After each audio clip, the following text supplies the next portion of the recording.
Bienvenue à toutes et à tous, vous êtes dans Kick Parade numéro 53. Salut Swan. Salut Erwan, bonjour à toutes et à tous. Alors on approche la fin d'année, ça se calme sur Kickstarter, il y a beaucoup de petits jeux, donc on va voir ça maintenant avec le top 10 de la semaine. En 10e position, c'est une entrée, c'est Instant Noodles Playing Cards Spicy Edition. 20 000 euros, 633 contributeurs, petite campagne de une semaine. Alors je trouve ça très rigolo, parce que c'est un jeu de cartes, hein, mais c'est présenté dans un paquet de nouilles lyophilisées. Ouais, ça marche plutôt bien. Le seul petit reproche que je pourrais faire, c'est que en fait le paquet faut le découper comme un vrai Eh paquet. oui, ah oui, c'est le Et du jeu. coup, bon, c'est dommage. Ils auraient pu trouver un petit truc, une petite fermeture Qui à se zip. referme, ouais. On avait déjà vu ce créateur, il avait proposé il y a quelques temps Boba Playing Cards. Je sais pas si tu te rappelles, un Ouais, tout petit à jeu fait. autour des, je sais plus comment on appelle ça, du tapioca, c'est ça? Ouais, ouais, ouais, ouais. Et bon, bah voilà, c'est un petit jeu on va dire un petit jeu de cartes traditionnel revisité sur le thème des nouilles. Ouais, là tu as le Euh, roi et la reine qui ont une petite nouille dans la bouche, en train de bouffer une nouille, c'est rigolo. Ouais, c'est marrant. Et avec des règles additionnelles, voilà. On peut jouer, on peut l'utiliser comme un jeu de cartes traditionnelles ou rajouter des règles qui sont indiquées. Vraiment, c'est un petit jeu. Je pense que c'est un petit jeu qu'on n'aurait pas vu s'il n'était pas sorti en cette Oui, période de l'année. ouais, ouais, c'est sûr. Mais d'un autre côté, bah, c'est bien vu de la part du mec de se dire bon, bah voilà, j'ai profité des fêtes de fin d'année Ah, il pour connaît le gagner un peu en marché, hein. visibilité. Mm. Il connaît le marché. Allez, 9e position, bah c'est pareil, c'est une entrée, c'est un petit jeu, 9 Minutes Kingdom. Donc c'est un jeu de cartes dans lequel vous allez construire votre royaume. C'est un jeu qui se passe dans un monde médiéval. Fantastique, j'imagine, parce qu'il y a une extension qui s'appelle Dragon. Avec des designs très simples, mais je trouve que c'est assez efficace. C'est assez chargé quand même les cartes au niveau. Il y a une espèce de fond avec des motifs qui se multiplient. Mais c'est très efficace. Donc vous avez, je crois que c'est 9 minutes, c'est ça? En fait, c'est un jeu de draft de cartes. C'est minuté, Chaque ouais. joueur reçoit 10 cartes au début. Il en choisit une, il la place devant lui, il passe au joueur suivant, etc. Et l'objectif, c'est de fabriquer un royaume de 3 cartes sur 3 cartes, un peu on faisait la comparaison tout à l'heure avec King Domino, un peu de cette manière-là. Et puis en fonction de la manière de scorer, il va falloir agencer ces cartes de la meilleure façon possible. Tout ça en étant évidemment minuté, comme tu le disais. Ouais. C'est un petit jeu d'ambiance, quoi. Ouais, voilà. 11 529 euros, 882 contributeurs quand même, hein, j'ai envie de dire. Et c'est pareil, il reste une semaine avant la fin de la campagne. 8e position, c'est Pathfinder Arena, donc un jeu, alors là, d'une autre catégorie, hein, qui est plus gros, puisque vous avez un gros plateau, pas mal de figurines. On en a parlé déjà depuis une semaine, voire 2 semaines, parce qu'il était en nouveauté. Il a du mal un peu à décoller, ce qui ne m'étonne pas vraiment, parce que je trouve que le jeu est pas très sexy. Il en est à 120 000 euros, 896 contributeurs, et c'est les derniers jours de la campagne, hein, ça s'arrête ce week-end. Moi, le demi-échec du jeu ne m'étonne pas. Je l'avais essayé à SN, j'ai pas trouvé ça transcendant. Je trouve Oui, puis que. ce qui est assez drôle, c'est que bah pareil, le mec il s'est positionné en fin d'année, mais un peu dans le même style. Mine de rien, il a quand même de sérieux concurrents qu'on verra un peu plus haut dans le Mm, classement, mm, mm. voilà, où les mécaniques peuvent s'approcher sans cette touche d'originalité, où là ce sont les tuiles qui se déplacent, mais je veux dire un peu dans ce côté affrontement, un monde médiéval fantastique, etc. Il y a d'autres gros jeux qui sont Mm, mm, sortis, mm. et forcément ça l'éclipse un peu. Alors je sais pas combien il a payé la licence de Pathfinder, mais je sais pas s'il va s'y retrouver, hein. Parce que 120 000 euros pour produire un jeu comme ça, surtout dans les conditions actuelles, moi ça me paraît très très juste, hein. Mais bon. Je pense aussi. 7e place, Grand Archive, le jeu de cartes avec les illustrations de mangas qu'on n'aime pas nous. Je dis nous parce que c'est un goût personnel, mais bon, moi, je trouve ça très moche. Mais Ceci dit, personne ne nous a contredit dans les commentaires. c'est vrai, c'est vrai. J'ai On vous a remarqué. laissé la porte ouverte, donc pour nous qui ne dit mot consent, donc on part du concept que vous êtes tous d'accord pour dire que c'est pas ouf. C'est vrai que c'est ouais, voilà, bah, c'est oui, du cliché visuel formel de manga. Le jeu, il en est à. Il a gagné une place déjà, on peut le dire. Il en est à 813 000 euros, 1282 contributeurs. Il reste une vingtaine de jours avant la fin, donc on va se le retaper. 800 000 euros hein, quand même, hein. Ah, je pense qu'il atteindra le million. Il va atteindre le million, hein. Mais alors je vois, comme c'est des cartes à collectionner, ils sont déjà dans les boosters. C'est ça qui est Ouais. assez rigolo. Alors, est-ce que ça veut dire que ça va sortir en boutique? Parce que là, ça a l'air d'être le cas. Enfin, tu vois, c'est vraiment. empaqueté, le packaging est vraiment fait pour les boutiques, parce que tu as Mm. les présentoirs en carton avec les boosters, enfin exactement comme Pokémon ou Magic ou tous ces genres de jeux. Et donc, les pledges consistent à accumuler des cartons de booster en fait. Tu peux aller très loin, hein. Tu peux en commander jusqu'à 1000 $, je crois, hein. Même plus, hein. Ouais, de 2500 $. 2500 $. Genre, tu as une palette de boosters qui t'arrive en camion. Ouais, ou alors c'est qu'ils visent les boutiques, effectivement. Peut-être qu'il y C'est aura, possible. il y aura pas de grande redistribution, mais peut-être qu'effectivement, là, ils offrent la possibilité à des boutiques de précommander pour vendre plus tard. Ah, quoi que non, ouais, t'as même jusqu'à 10 000 avec 72 boosters, Ah ouais, 6 boîtes, ouais, non. ouais, tu peux bien te ruiner. Ouais. Tu peux bien dépenser l'héritage de ta grand-mère en booster d'illustration moche. Voilà. Alors, est-ce que ça sortira en France un jour? J'en sais rien, j'en doute, hein, très sincèrement. Bah là maintenant, on va être plus sur une logique de mécanique. Est-ce que les mécaniques sont suffisamment intéressantes pour dépasser l'aspect visuel? Mais ça, Mm. seul l'avenir nous le dira. Exactement. Allez, 6ème place, Steven Rhodes Game Volume 2. Je crois qu'il n'a pas bougé depuis la semaine dernière. 119 000 €, 2161 contributeurs. Bah écoute, les fans de Steven Rhodes ont répondu à l'appel. Il reste une dizaine de jours avant la fin de la campagne. Je te propose qu'on passe parce qu'on en a largement parlé déjà. 5ème place, c'est Atmosphere qui a perdu une place. Donc je pense qu'il a atteint son plafond de verre, comme on dit. 230 000 €, 2859 contributeurs. C'est pareil, ce week-end c'est fini, on le voit plus. Voilà, donc le jeu, la réédition du jeu, je dirais pas culte, hein, parce que c'est pas vraiment le cas, mais une espèce de petit classique ludique des années 80, parce qu'il y avait cette particularité d'avoir un jeu de société couplé à une cassette VHS avec un acteur qui te servait de maître de jeu. Donc c'est vrai qu'à l'époque, ça faisait assez sensation. Voilà, c'était un beau jeu à l'époque. Est-ce qu'on pourrait même pas considérer qu'en fait c'est l'ancêtre de l'application mobile, finalement? Et c'est pas déconnant parce que c'était un petit peu l'idée, quoi. Tout le monde joue l'aventure, t'as pas besoin d'avoir quelqu'un qui est là pour chapeauter C'est et ça. te dire alors oui, ça tu peux le faire, ça tu peux pas le faire. Bon, moi, je trouve ça fort dommage parce que c'est le rôle que j'adore faire quand je joue à des jeux style Dungeon Crawler. Je préfère de très loin être maître de jeu que joueur. Mais je comprends aussi que des fois t'es là, tu te dis bon, j'ai envie de jouer avec tout le monde qui est pas forcément cette asymétrie. Et du coup, ouais, je me faisais la réflexion à la fin de la semaine dernière en me disant tiens, mais est-ce qu'aujourd'hui finalement on n'aurait pas remplacé ça par une application? D'ailleurs, c'est ce qu'ils font, hein, parce que maintenant Mm. c'est sur application évidemment. Donc C'est voilà, ça. bah écoute, bon, je pense qu'ils ont atteint leur objectif, hein. Ils ont atteint leur objectif avec ce Atmosphere. 4ème place. Et ben c'est Harakiri, Blades of Honor qui a gagné une place cette semaine. Donc le jeu d'exploration du Japon médiéval. Alors, il y a des vidéos qui sont sorties hein, de youtubeurs un peu comme nous spécialisés dans les crowdfunding, dont l'excellente émission figurinistique qui est sur la chaîne Culte du Dé, que j'aime beaucoup, et qui lui a la particularité d'avoir vécu au Japon plusieurs années. Donc son avis était très intéressant et qui trouvait que c'était un peu le Japon médiéval pour les nuls, quoi. Parce que sur la couverture, il a reconnu Mulan. Moi, j'avais déjà soulevé un lièvre, j'avais vu le roi singe. Donc, tu m'avais dit qu'il pouvait y avoir des concordances entre les mythologies chinoises et japonaises, que c'est du taoïsme. Mais apparemment, voilà, rien que le nom Harakiri il y a une petite polémique, toute petite, hein, on va pas faire du BFM TV, mais comme quoi Harakiri n'est pas un terme qui existe au Japon de toute façon, et que donc voilà, donc c'est un petit peu au niveau de l'univers, c'est un petit peu Japon médiéval, un peu pour les nuls, voilà, pour être un peu violent. Ok. Mais bon, ce qui n'enlève rien aux qualités du jeu, hein, voilà. Ouais, mais moi je vais me faire un peu qualité toute relative parce qu'on a vu quand même ils ont perdu pas mal de pledges là ces derniers jours. Hum, Ils ont perdu quasiment 7000 € en 24 heures. Il y a pas mal de gens qui sont un peu qui ont un peu quitté le navire et il y a cette interrogation en disant vu le contenu du jeu, vu la pléthore de matériel, vu les ambitions.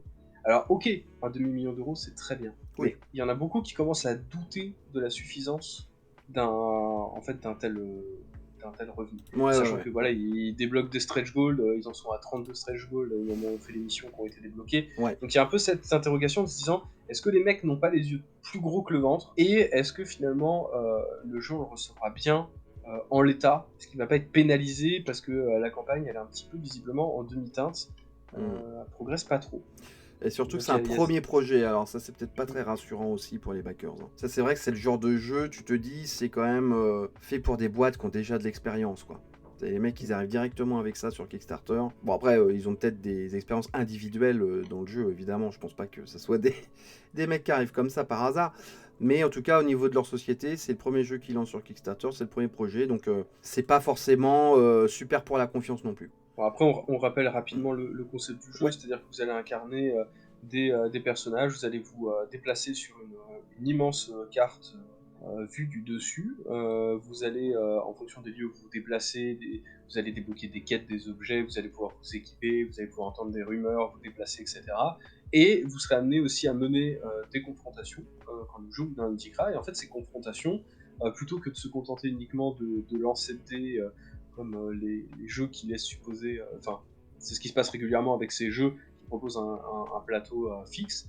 Bah là, non, en fait, vous allez installer à côté en fait, une espèce de battle map en fait, sous forme C'est ça. de plateau que vous allez rallier, vous allez suivre les conditions, placer les ennemis, etc. Et là, vous vous retrouvez un peu comme dans un RPG à l'ancienne, quoi. Vous marchez sur la world map et puis là, et bim, vous vous retrouvez dans le combat, vous allez pouvoir affronter, On gérer. zoome.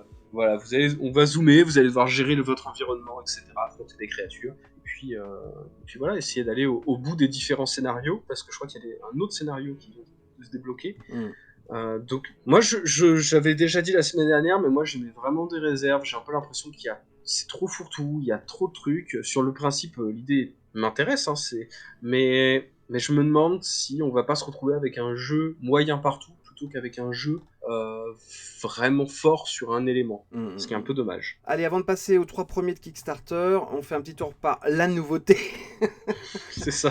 Parce que c'est vraiment, bon, bah, c'est la fin de l'année, hein. C'est pas une période propice pour lancer des gros trucs. Enfin, voilà, il y en a quelques-uns, mais il y en a moins que d'habitude. Donc, on va sur GameFound pour The Palace of Carrara Second Edition. Donc, c'est un jeu qui est sorti d'abord en 2012.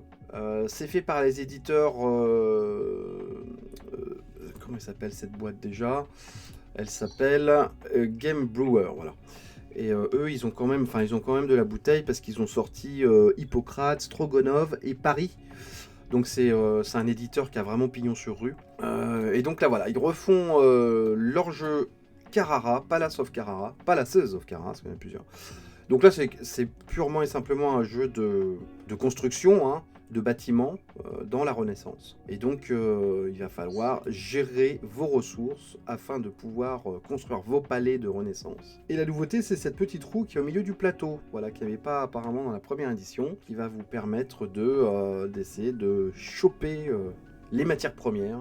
Ouais, bah ça, on est sur du gros Eurogame C'est ça, à l'allemande. c'est ça. Alors, avec, on va dire, alors, c'est un peu stéréotypé, mais c'est vrai que souvent, les Eurogames à l'allemande, ils ont une esthétique un peu austère. Là, je trouve que ça va. Pour être Je trouve que gentil. finalement, voilà, je trouve qu'en vrai, le jeu, il est très intimidant, mais je trouve il reste assez impressionnant, assez joli, finalement. Hmm, Après, n'ayant pas joué à la première version, c'est un peu difficile de savoir oui, quelle est la plus-value de cette roue. Est-ce que c'est un vrai avantage? Alors, si vous avez joué à la première version, vous avez un avis à nous donner là-dessus, je suis preneur. en tout cas, ils Mais en tout insistent cas, bien là-dessus, hein. ouais, carrément. C'est leur grosse nouveauté pour cette seconde édition. Bon voilà, bah donc c'est sur GameFound actuellement, il y en a à 52 000 €, 720 backers, mais il reste quasiment un mois. Il y a une VF, Il y a plein de langues. il y a plein de Vous avez langues. de l'anglais, de l'allemand, du français, du néerlandais, du tchèque, du hongrois, de l'italien, de l'espagnol, du brésilien, du chinois, Brésilien, du hein, japonais, du c'est coréen. étonnant d'ailleurs, parce que en général, ils envoient pas les... Au Brésil, tu vois, il y a quasiment pas de Kickstarter qu'on voit au Brésil, par exemple. Ouais. Ça fait partie des zones noires de livraison de Kickstarter. Donc les mecs, ouais, ils y vont, hein. Ouais. Bah, je pense que c'était pour ça qu'ils ont accentué sur la langue, on va dire, brésilienne plutôt que portugaise. Je pense que c'était pour montrer que la livraison elle allait aussi concerner le Brésil. Bah ouais. Bah ouais, tu m'étonnes, il y a du monde au Brésil quand même, hein. C'est un peu con de se Mm. couper de tous ces consommateurs. Voilà, c'était la nouveauté de la semaine. Tadam. Bah on revient aux 3 points. On est désolé, hein, c'est une émission un peu courte, mais on peut pas vous inventer non plus des trucs incroyables, hein. Allez, troisième de Kickstarter. Ah là, c'est pareil, c'est une nouveauté, c'est un gros jeu. On l'avait évoqué la semaine dernière parce qu'il arrivait juste quelques heures après l'enregistrement du Kick Parade 52. C'est Borderlands Mr. Tongue's Arena of Badassery. Voilà, avec des TM et des copyrights partout, hein. Donc c'est un jeu à licence tiré du jeu vidéo Borderlands. T'as dû y jouer à ça, toi? Alors j'y ai joué. Moi, j'ai joué un petit peu. J'ai des vagues souvenirs de ça, mais... C'est pas le jeu que je préfère. Après, c'est une saga de jeu qui est quand même assez intéressante, assez cool. C'est D'ailleurs, l'esthétique qui était surtout rigolote, je me rappelle. Ouais, et puis même ce mélange, en fait, univers post-apo avec des mécaniques de RPG. Alors, je dirais pas que c'est le premier à l'avoir fait, mais en tout cas, il a vraiment démocratisé ce truc-là avec plein de guns pour remplacer les épées. Donc c'était plutôt sympa de retrouver des mécaniques RPG dans un FPS. Et je sais pas si c'est une licence qui continue d'ailleurs en jeu vidéo Borderlands. Si, alors là, ils ont sorti le dernier jeu il y a pas si longtemps que ça. Là, ils en prévoient un nouveau, en fait, avec à peu près les mêmes personnages, mais si j'ai bien compris, en fait, il y a un personnage dedans qui est un peu geek, et en fait, tu te retrouves projeté dans son univers de Donjons et Dragons, D'accord. quel fantasme dans Ready Player Borderlands. One. Okay. Donc voilà, t'es dans un jeu de plateau, dans Borderlands, donc tu vas aller affronter des dragons, des machins, des trucs, avec des épées ou des gros guns, évidemment. Évidemment. Et puis il y a le film qui sort, il y a un film. Là, qui est en préparation par Eli Roth, je crois, qui est en train de c'est Eli préparer Roth ça. qui fait ça? D'accord. Ouais. Le réalisateur de Hostel et de Cabin Fever. Voilà. D'accord. Avec Jack Black. Ah oui, c'est un gros budget. Ouais, c'est un gros budget, mais quand même tourné en Bulgarie, on va quand même. Évidemment. Il n'y a pas de petites économies. Voilà. Okay. Donc si c'est une licence qui est quand même encore assez forte. D'ailleurs, c'est un peu surprenant avec ce jeu-là, c'est que finalement, plutôt que d'adapter vraiment le côté RPG du jeu, où finalement, moi je m'attendais presque quand on a annoncé un jeu Borderlands, une espèce de dungeon crawler en fait. Bah oui, tout simplement. moi aussi. Et en fait non, c'est du jeu d'arène. Exactement. Qui en fait adapte un des pans du jeu. Enfin, souvent dans les RPG, t'as toujours une arène où tu vas aller devoir faire des combats de plus en plus puissants, etc. Et évidemment, Borderlands n'y échappe pas. Et en fait, ils adaptent vraiment que cet aspect-là. Alors avec plein de grandes figures du jeu, les différents héros qu'on rencontre. Ah bah ça, j'imagine qu'il y a des milliers de clins d'œil, évidemment. Par contre, je n'ai pas vu, parce que j'ai vu qu'ils proposaient pas mal de personnages, mais je n'ai pas vu s'ils proposaient Étalon du cul. Qui est qui est le cheval de l'antagoniste, Étalon du cul, mais je l'ai pas vu. Alors, on rappelle que Borderlands, c'est assez, comique. C'est très comique, degré, et puis très graveleux, très. Ouais, c'est ça. Côté vraiment assumé, vraiment décalé et trash. Quoi. C'est ça.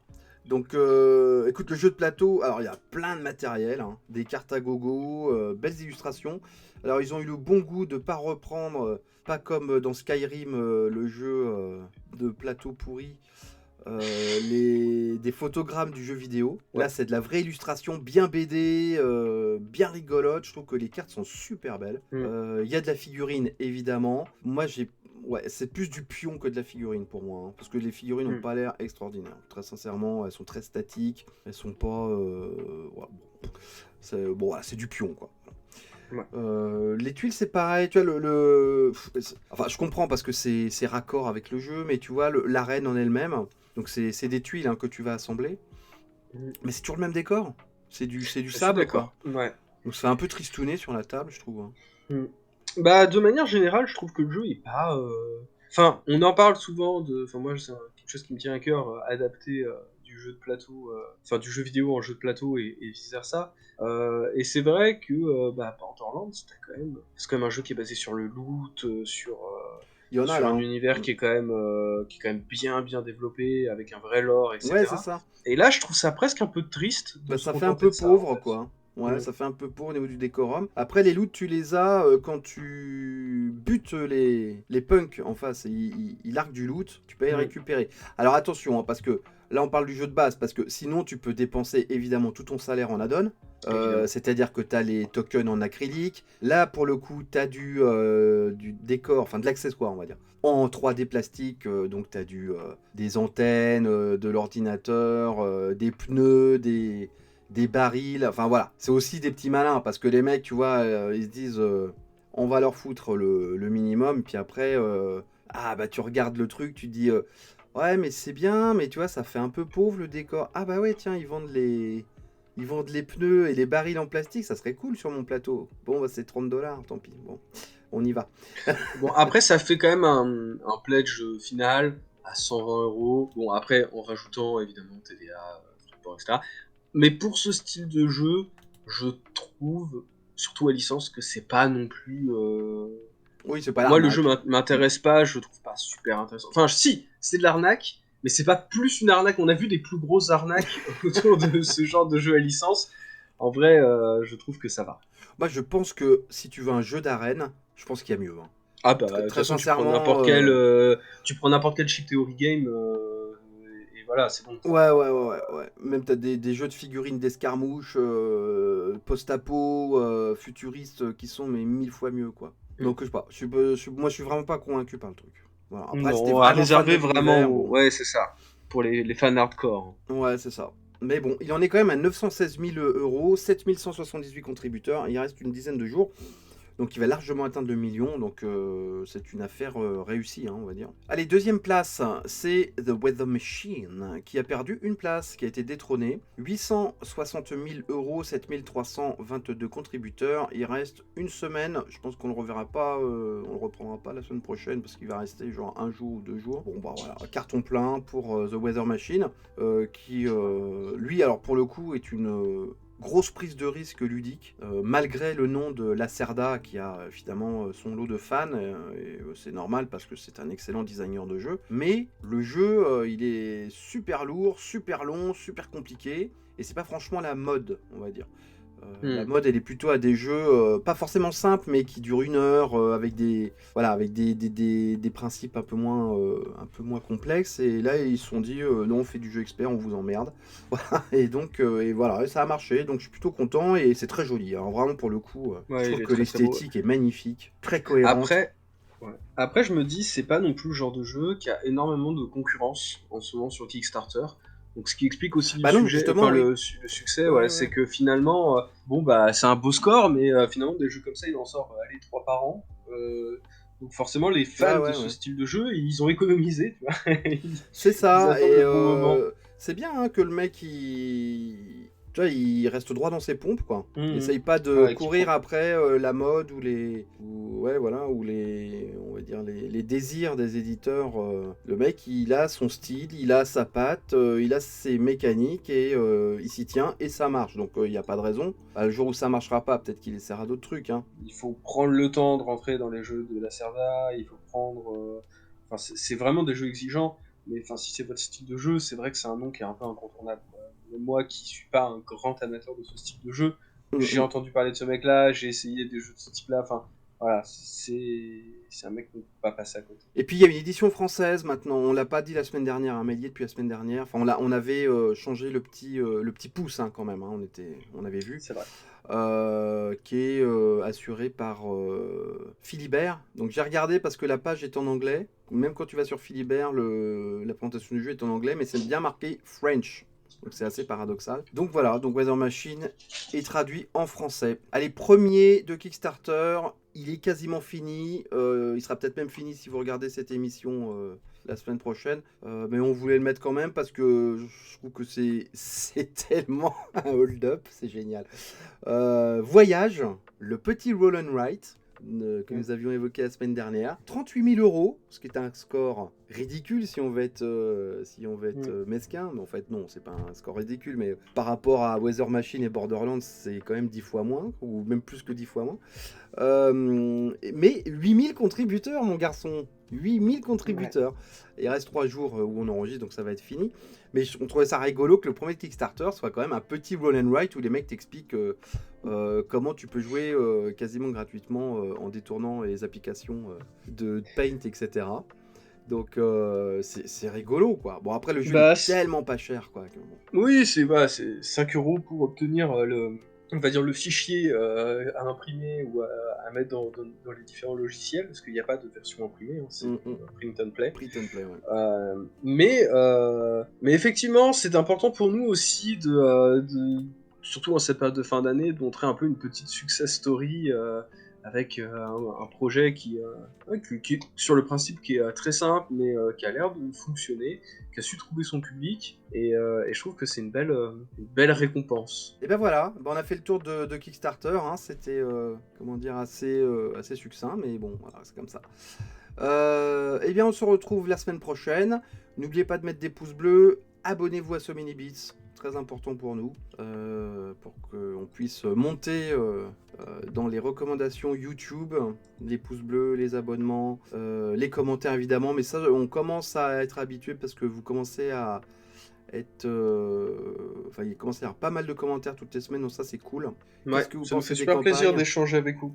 Ouais, c'est bien, puis échanger entre vous aussi. Puis ça donne des infos, parce que des fois, il y a des gens qui mettent des infos supplémentaires ou des infos qu'on avait loupées, et ça permet aux autres viewers d'avoir encore plus de renseignements sur les campagnes. Qu'est-ce que vous pensez de Borderlands, par exemple, hein, voilà, c'est la grosse nouveauté de la semaine.